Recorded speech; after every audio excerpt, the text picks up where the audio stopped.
the best of authors, anywhere, anytime. So, the summary which you have picked today to read together with me is the summary of Why Don't Students Like School by Danial T. Willingham.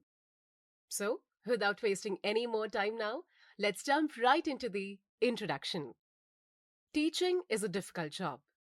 Teachers have the responsibility to educate the next generation of every society. They teach them how to behave, how to think, and how to be useful members of the community. In their career, teachers have a lot of questions. This book tries to answer the most common questions teachers ask. In this book, you will learn why your students hate being in your class and why they hate school in general. By understanding the reason, you can plan lessons that are more enjoyable for your students. You will also learn why standardized tests are very important for students. When you know the importance of these tests, you can explain it to your students so that they won't think that school tests are worthless. Since memory is essential for learning, this book will teach you how to make your students remember what you want them to. You will also learn how to explain difficult concepts and make them easy to remember. If you have students in your class that they are giving you a hard time understanding your materials, this book will teach you how to vary your teaching methods to cope with different learning styles that your students may have. This book has all the answers you need to build the perfect lesson plan. If you want to be loved by your students, this book will help you be the best teacher you can be. Are you ready to learn how to update your teaching method? Then let's start. Starting with the first chapter, Why Don't Students Like School? No one liked their first day of school, and most students keep hating school forever. This is a problem for teachers because they can't teach when no one is interested in learning. Science proves that students don't like school because the human brain was created to hate thinking. Unlike other senses, such as sight, thinking is slow, difficult, and boring. Usually, we spend our days repeating the same patterns and relying on our memory just to avoid thinking of something new.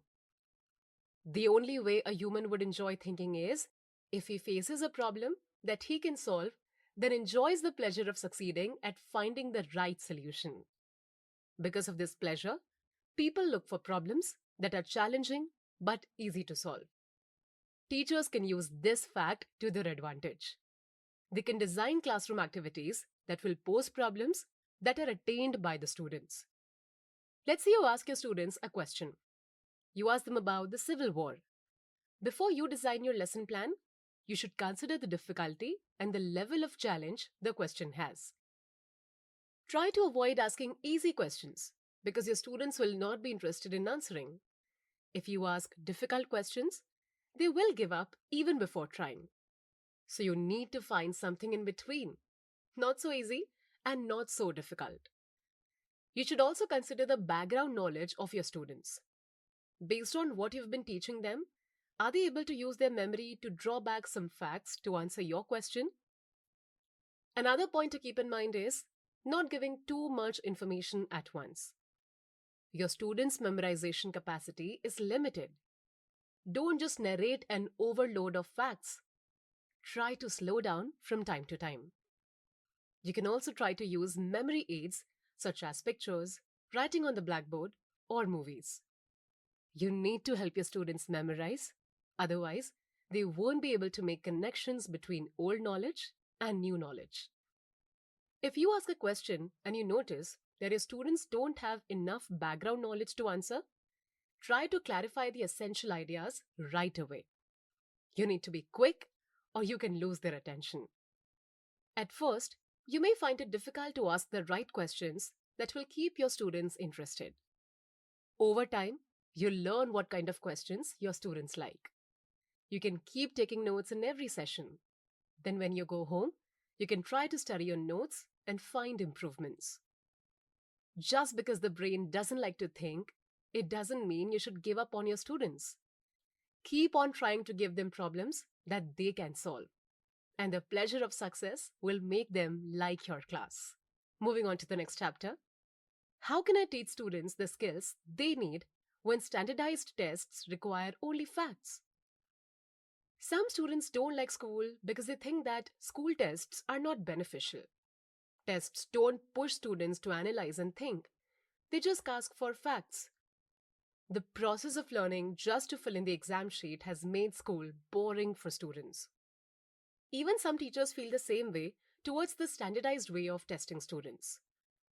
What both these students and teachers ignore is that no one can answer a question without having background knowledge. Teaching and testing facts are very important. It teaches student vocabulary, how to connect ideas together, how to memorize, and how to understand complicated concepts. For example, background knowledge helps your students understand what other writers have written. They can read and understand the deep meaning of words and sentences. Just because a sentence is understood alone, it doesn't mean that it can be understood once connected with another sentence. Let's say you give your students sentence A and B. To live is the rarest thing. A. Most people just exist. B. Let's say your students understand the meaning of sentence A. They know that to live is the rarest thing means that only a few people can live. They're also able to understand that sentence B, most people exist, means that most people have a place in this world. The issue is in the ability to make a connection between sentence A and sentence B. The only way students can learn how to make logical connections between words, phrases, and sentences are if they are taught enough background knowledge. When students are knowledgeable, they can understand that sentence A and B mean that living is different from existing. Some people live their life and enjoy it to the fullest, while other people live a boring life where they just exist like any other object in this world. Students can even understand that this sentence is a quote that was written to motivate people to live a better life. In the future, this quote can help change the student's life, and they may use it to change other people's lives. Reading is based on making connections between sentences to understand the hidden meaning of writers. Without background knowledge, students can't make these connections. When both students understand the importance of teaching and learning facts, the standardized test becomes more meaningful. Moving on to the next chapter now. Why do students remember everything that's on television and forget everything I say? Another problem some teachers face is the problem of memory. When a teacher comes to class trying to explain something new based on old knowledge, they're surprised to notice that their students don't remember anything. A student can remember the story of a whole movie, but they forget everything the teacher says. This problem is because the teacher teaches his class in a way that he thinks suitable for his students. He expects his students to remember exactly what he intended them to remember.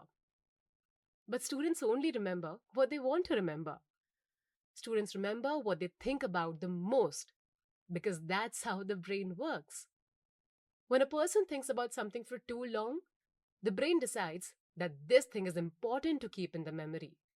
If he doesn't think about it at all, the brain decides to dump it, and the person won't remember it at all. A teacher can use this fact to make students remember what he wants by making them think about it for too long. Let's take the example of an activity taught in two different ways by teacher A and B. The activity is to draw a diagram of the plot structure of a book the students read. The teachers hoped their students would understand the structure of the story and how writers organize the plot. Teacher A asked his students to draw pictures to explain different plot points. During this class, the students were enjoying drawing castles and horses and all kinds of interpretations of the story. Teacher B asked his students to write the plot structure that they have managed to understand from reading the book. These students were busy trying to remember what they read and making connections between different ideas. They thought hard about finishing this task. What approach do you think is best for teaching the students to remember the plot structure of the book? Of course, it's the approach that teacher B followed. Teacher A asked the students to draw the plot. As a result, the students' attention was focused on drawing perfect shapes and using the perfect colors. They forgot about the idea and the book.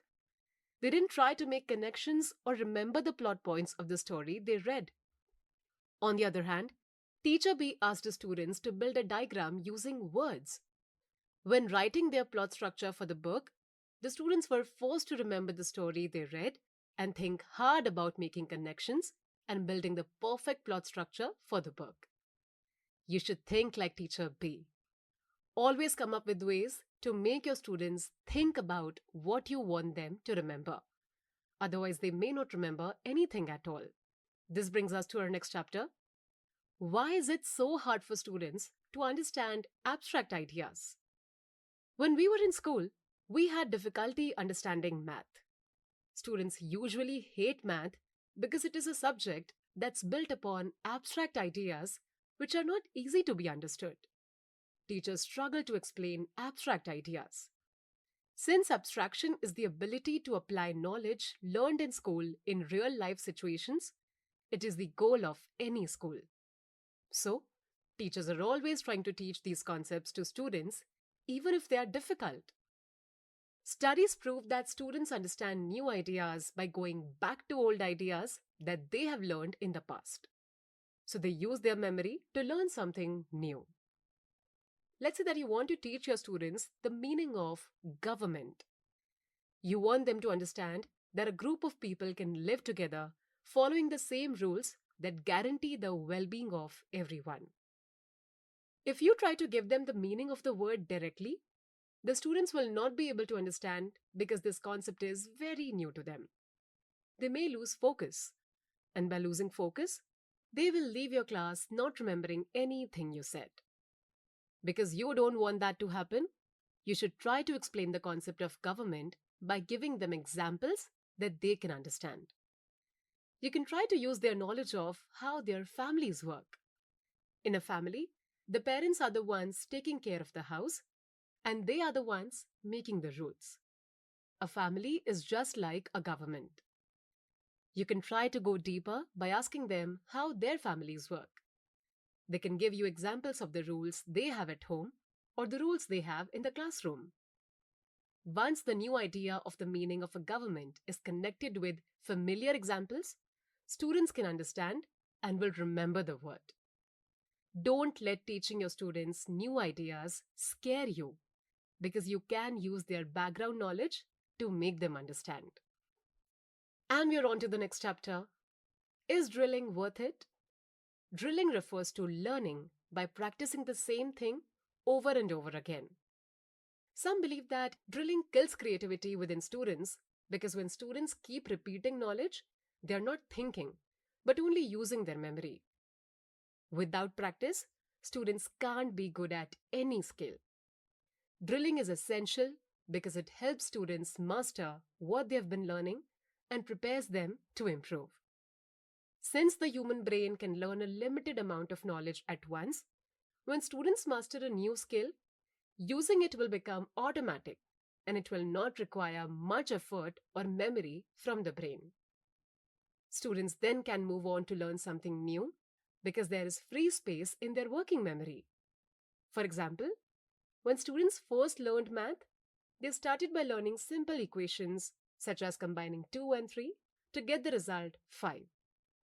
At first, students use their fingers to count to 2, then add 3 fingers to get the result 5. Over time, they can use their brain instead. They start with a mental image of 2 and they keep counting until they reach 5. This method can only be used to solve easy problems. If you ask your students to solve a bigger problem, such as 15 plus 32, they will not be able to answer using the method you taught them. This kind of problem requires the brain to work hard and use a lot of working memory space. The students would add 2 to 5 and get 7. He would have to write the answer down, otherwise he will forget. Then he would proceed by adding 1 to 3 and get 4. Now he can look at what he wrote down and give you the full answer, 47. Now If a student didn't memorize that 5 plus 2 equals 7, he would have to be using his fingers to count. The more practice the student gets to solve math problems, the easier he will be able to succeed. When the student doesn't practice simple equations, he will never be able to move on to solve more difficult problems. He will be stuck and he won't be able to improve. So when students keep practicing the same thing over and over again, it's not killing their creativity, but it's teaching them how to think faster. And when solving the current problem becomes easy for them, they can move on to learn something new. And the time is for the new chapter now. What's the secret to getting students to think like real scientists, mathematicians, and historians? Because school is based on teaching facts, it's rare when a student grows up to think like a scientist. The school doesn't teach you how to think like a researcher. So how can we expect students to become scientists if we are not teaching them how to be one? The difference between a scientist and a student is the focus. Students focus on knowledge, while experts have an eye for details. They can come up with creative solutions, and they can use abstract concepts in their real lives and other domains as well. Experts also practice so hard until their knowledge becomes automatic for them. So their brain is always ready to think of something new. These differences make expecting students to think like scientists unrealistic. Students cannot think like an expert just because they don't have the same amount of knowledge or practice. It takes years of practice before a person can master what he does. Your students are just learning these new concepts, so teachers should lower their expectations. To explain further, let's see the difference between the way you teach science to your students and the way experts learn science. When you teach in science class something new, you ask your students to prepare at home. So they read from their textbooks at home and they come to class to learn more from you. You explain everything and you assign them a project. After choosing their partner, they work on a project that will reinforce their understanding of the lesson further. That's the way science classes work all over the world. This process can't teach your students to think like scientists. When scientists experiment, it's because they want to find answers to a new hypothesis. They ignore the kind of result they may get because they are experimenting. In your class, students did an experiment to understand the outcome you have already taught them. They are not experimenting, they are practicing. Another difference is that scientists have been working in the lab for years, while your students have a few classes each week. The amount of knowledge and experience is so different, so it's impossible to compare both parties to one another. You can't expect your students to think like scientists because you're not teaching them to be scientists. All you are teaching them is knowledge. Time for the next chapter now. How should I adjust my teaching for different types of learners? Another issue that teachers struggle with is the problem of diversity. Not in gender or in the race, but in terms of learning styles. Some students prefer to learn from pictures, they are called visual learners. Some students prefer to learn from sounds, and they are called auditory learners. Other students learn using receptors from their different body parts, and they are called kinesthetic learners. Teachers can try to solve the problems of learning styles using this method. They can try to vary their teaching method so that every learner can benefit from the course. Imagine that you are a biology teacher. In your class, you notice that one student is really struggling to understand what you're trying to explain. Let's name the student Sarah. You try to explain over and over again. You even try to teach her one-on-one, but nothing is working. Sarah just doesn't understand biology. So you decide to ask her other teachers about her. You find out that Sarah likes poetry, and she's so good at writing them. What can you do in this situation? You can try to help Sarah understand biology by connecting it to her poetry class. You may ask her to write poetry about what you're trying to teach her. You can even collaborate with her poetry teacher and ask him for help. Let's say that you have another student who doesn't understand one lesson in your class. You may not have noticed that the student didn't understand your lesson until the day of the exam. You see that he got a low score. His parents decide to help their son, so they come to you for an explanation. They try to tell you that their son doesn't understand details, but understands when ideas are explained in general. So you try to explain the same lesson again using a holistic approach. You give your students another quiz, and you notice that Sam's score improved. Looking at teaching as a responsibility to try to help every student understand using his way may sound difficult. Over time, you will understand your students' different styles of learning and everything will get easier. Conclusion. Because teaching is difficult, most teachers are always looking for new ways to improve their teaching methods. Their goal is to guide a generation of students that are qualified to enter the working field and help their society grow. Teachers frequently ask some questions. This book can answer the most common ones. In this book, you have learned how to make your students like school. By keeping them interested and challenging them, you can make learning enjoyable for your students. You learned how to make your students remember and how to explain new concepts using their memory. Once your students have enough knowledge, introducing new and more challenging ideas can be easy. You also learned the importance of drilling and testing. Drilling is the practice every student needs to memorize old knowledge and be able to move on to learn something new. If you have been suffering from your learners' differences, this book has also taught you how to use various teaching techniques for different learning styles. Once your students are capable of getting high scores in their tests, you will be happy. Remember to never compare your students to experts or scientists. Your students are just learning, so don't try to expect the impossible. Stay strong, stay positive, and happy teaching. That's it from my side in this book summary. I hope all the teachers and readers liked this one. If you did, don't forget to like and comment, and please review our Geekle Lab on